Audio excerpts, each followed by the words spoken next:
Assalamualaikum warahmatullahi wabarakatuh. Halo teman-teman semua, perkenalkan saya Lastri Amona Utari dengan NPM 222905141. Saya mahasiswa jurusan farmasi dari Universitas Cut Nyak Dien Medan. Di video ini saya akan memaparkan materi tentang ketentuan khusus bahan obat dalam CDOB. Di sini saya akan menjelaskan apa itu CDOB.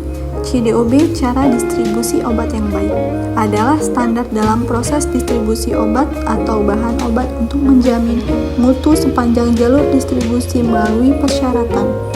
Tujuan CDOB adalah untuk menjamin bahwa proses distribusi sesuai dengan tujuan penggunaannya dan untuk mencegah pemalsuan obat yang dapat membahayakan konsumen.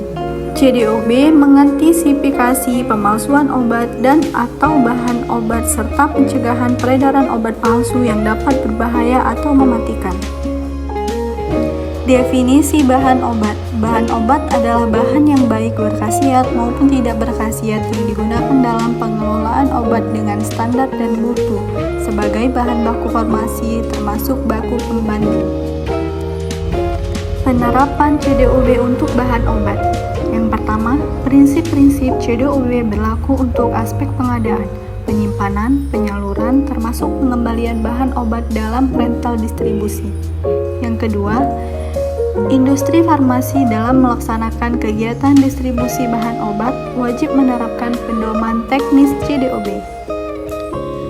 Sertifikasi CDOB. PBF atau pedagang besar farmasi dan PBF cabang wajib memiliki sertifikasi CDOB untuk membuktikan penerapan CDOB. Sertifikat CDOB diberikan untuk kegiatan pengadaan, penyimpanan, dan penyaluran obat atau bahan obat. Persyaratan PBF dan cabang PBF. Yang pertama, PBF adalah perusahaan berbentuk badan hukum yang memiliki izin untuk pengadaan, penyimpanan, dan penyaluran obat atau bahan obat dalam jumlah besar. Yang kedua, PBF cabang adalah cabang PBF yang telah memiliki pengakuan untuk melakukan pengadaan, penyimpanan, dan penyaluran obat atau bahan obat dalam jumlah besar. Yang ketiga, PBF atau PBF cabang harus memenuhi persyaratan untuk mengajukan permohonan sertifikat CDOB. Personalia. Yang pertama, melaksanakan tugasnya.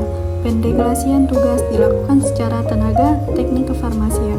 Yang kedua, penanggung jawab harus seorang apoteker yang memenuhi kualifikasi dan kompetensi, serta memiliki pengetahuan dan pelatihan CDOB.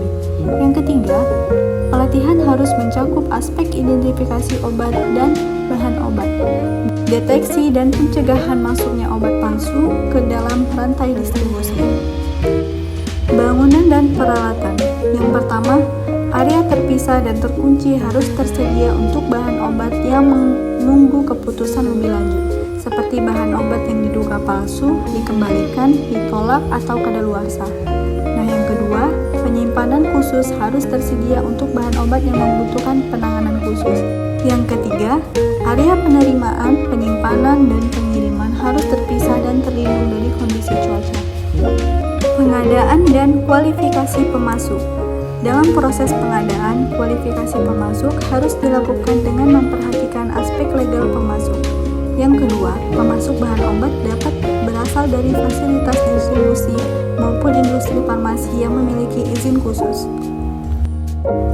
Nah, di sini ada ketentuan khusus narkotika dan psikotropika. Yang pertama, dalam pengadaan, kualifikasi pemasok harus dilakukan dengan memperhatikan aspek legal pemasok.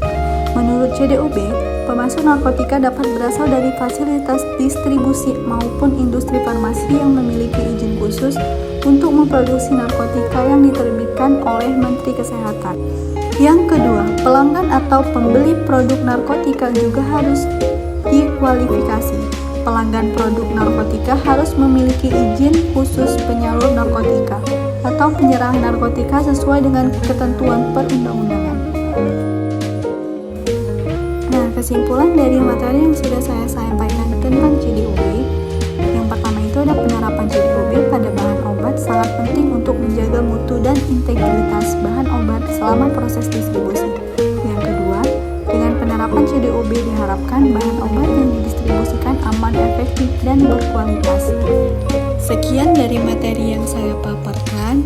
Semoga bermanfaat untuk teman-teman semua. Terima kasih. Assalamualaikum warahmatullahi wabarakatuh.